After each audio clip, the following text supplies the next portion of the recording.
somebody passes away, somebody dies. What now? How do we memorialize someone who passes away, or do we memorialize? That's the question we're going to address today. It's personal and universal.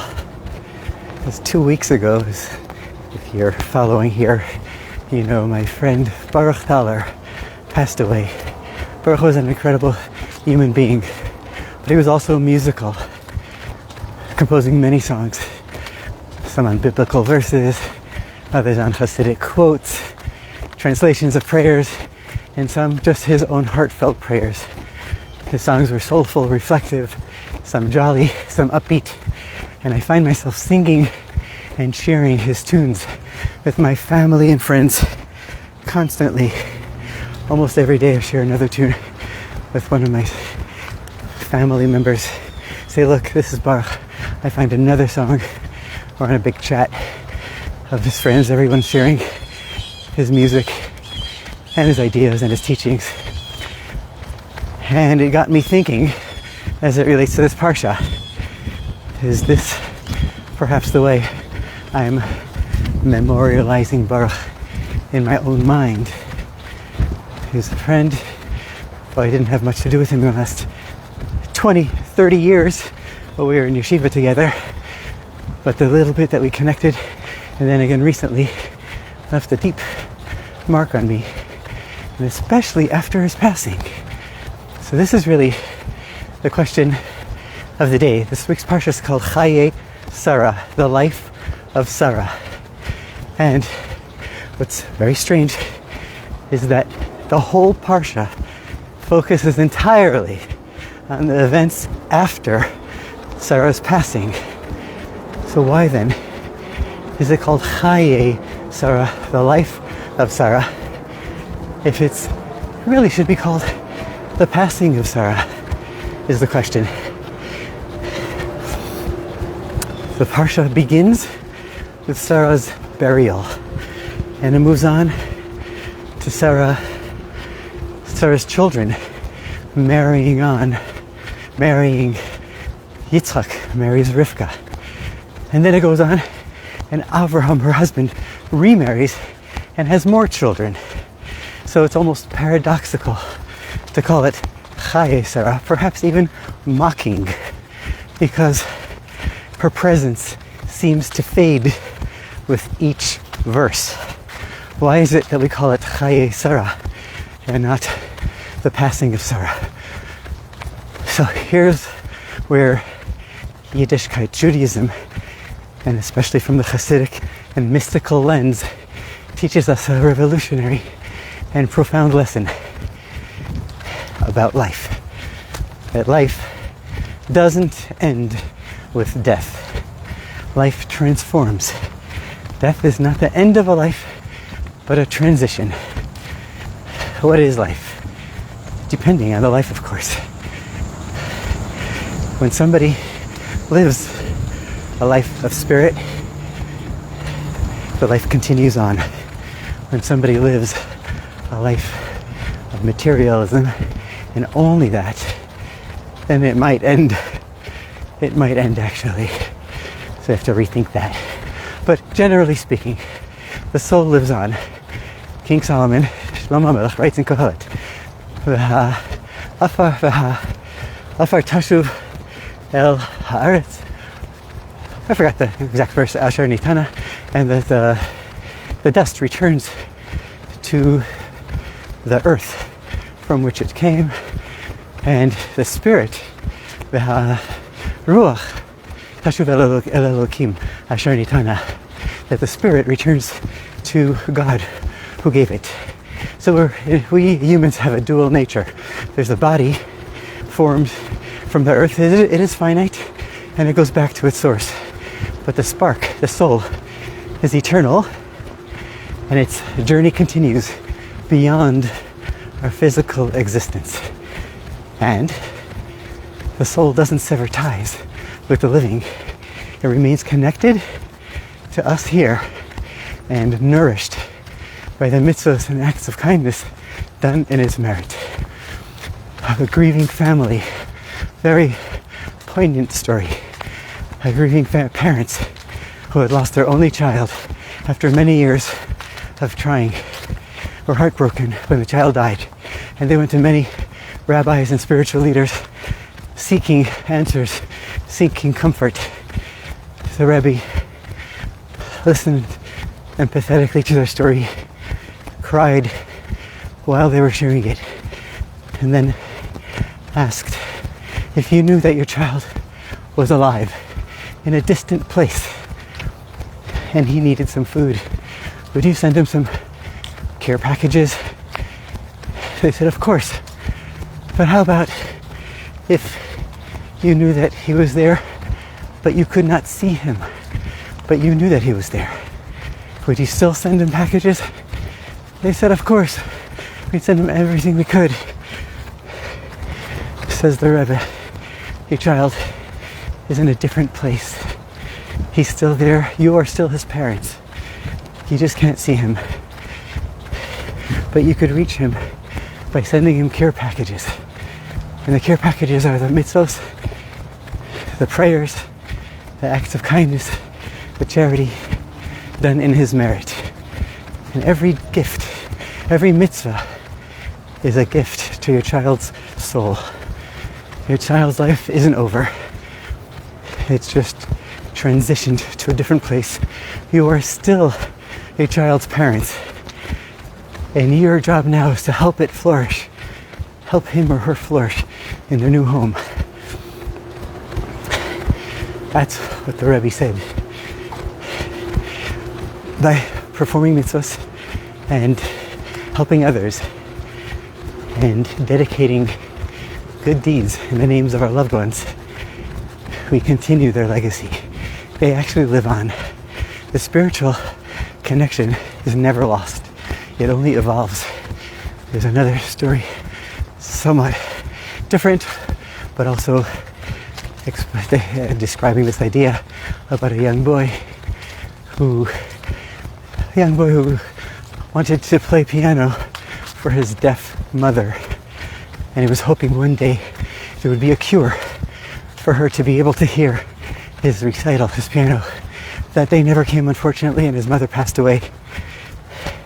At the funeral, or before the funeral, someone told him, now your mother can hear.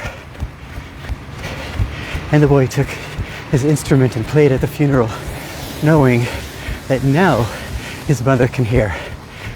Death is not the end. It's just a different beginning. So, now that we got that down, let's go back to Sarah for a little bit. And we had this question about Chayei Sarah. The name of the parsha is the life of Sarah after, and the whole content of the parsha is only after her passing.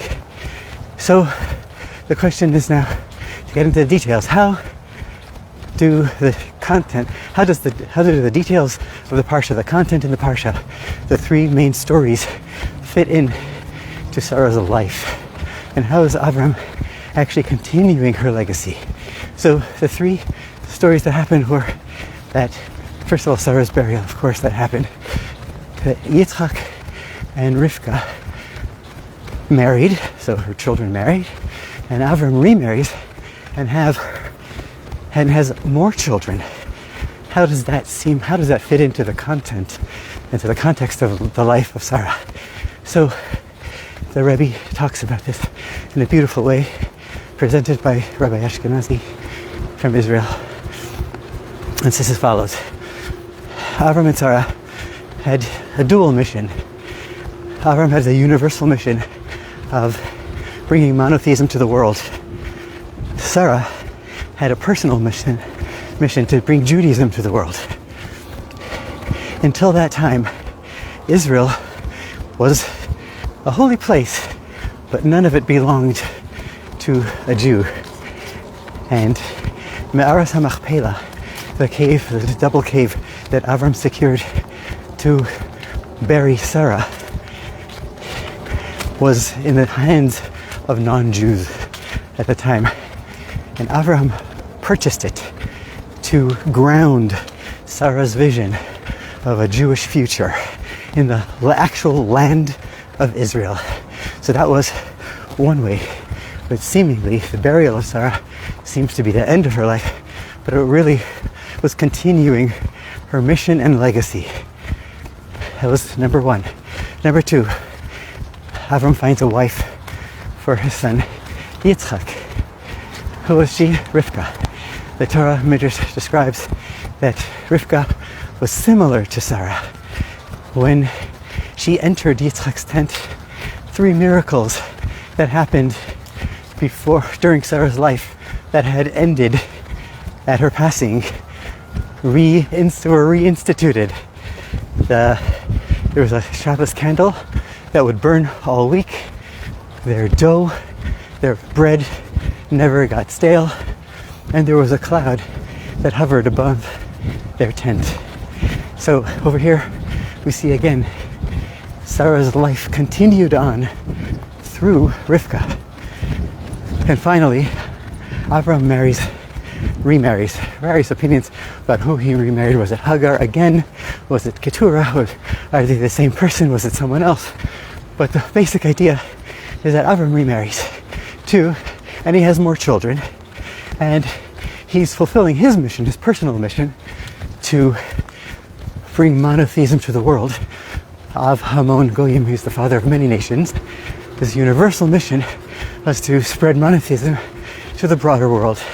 But at the same time, while he has other children from other wives, Avram gives his full inheritance, spiritual and material, to his son Yitzchak, to Sarah's son Yitzchak, which again confirmed and was in line with Sarah's mission to channel Judaism to the world through her children. So here we see why this parsha's name is Chayei Sarah, the life of Sarah, not the passing of Sarah. And as I began this talk, as I reflect on my recent friend Baruch Thaler, or Baruch Thaler, I see Baruch was a great person aside from his songs, but he was a brilliant mind and a great guide and spirit to many. But I'm focusing on his songs right now. He was an extraordinary composer, and something extraordinary is happening now, that people, friends, family, and people who've never met him are learning his songs, are singing his songs, and you can find some online. Maybe I'll put some in the comments. So his influence now is expanding beyond what he accomplished himself in his own lifetime, and that is the power of a legacy. It grows and multiplies when others take it forward. And this is, I could say, relatively in a small way for Baruch, in a big way for Sarah, and somewhat related in a big way for the Rebbe. Consider our Rebbe, the Lubavitcher Rebbe, his teachings, mitzvah campaigns, his leadership, his vision touched millions and millions while he was alive. But his impact grew exponentially after his passing. The numbers of Chabad centers soared, touching places that no one ever was before. And so did kindness and spiritual growth after his passing. So the Rebbe also, in our lives, the Rebbe redefined what does it mean to live forever. You'll hear people saying the Rebbe still lives. Of course he lives, through his teachings, through us, through his impact. His impact is eternal because it's carried on and expanded by me and you, by those who continue his work. And that's the secret to true immortality that Chayei Sarah teaches us. Life doesn't end with death. It transforms into something greater that continues to shape the world. So now, I ask of myself, maybe you can ask of yourself, what am I doing? How am I creating an eternal impact in this world? how will my flame or your flame burn after we are gone, if Mashiach, God forbid, doesn't come. You know, they say, I've heard it said, that we should live our lives aligned with what we want to see written on our tombstone. But Chayei Sarah challenges us that we don't just want to have words on a plaque or on a tombstone. The way to memorialize someone is not just with a few engraved words. The way, or even a monument in their memory. The way to memorialize somebody is to continue their mission, their dreams, their values, continue their unfinished work. That's the way to honor them and keep the flame burning. Because in Judaism, true life is eternal when it leaves a legacy that never dies. So it's memorialization, is continuation, not commemoration. God bless you.